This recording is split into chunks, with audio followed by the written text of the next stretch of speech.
Hey there, we were sent over this cast iron griddle to test out. So this insert actually fit right into our grill. So it is a 24 by 16 cast iron griddle. So it's super heavy.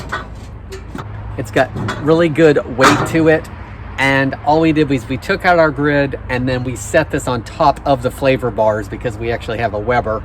But you can totally just set it right on top of your grid and cook that way.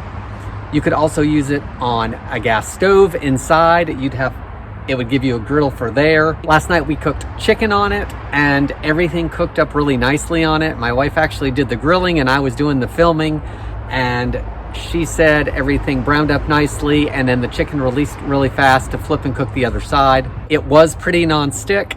We actually oiled the griddle some with some canola oil just because that is a high smoking oil, and we did want to give it something. A couple things my wife and I both agree on this griddle though are there is no place for the grease to go other than for the grease channel in the front. So you actually have to pull any of the grease to the front to get it off the griddle. So we're not super excited about that because there's only so much room in here and then you still have to clean it out of there. So there's no place to push the grease to get rid of it totally. I do like that it has handles so you can pick it up and move it as needed.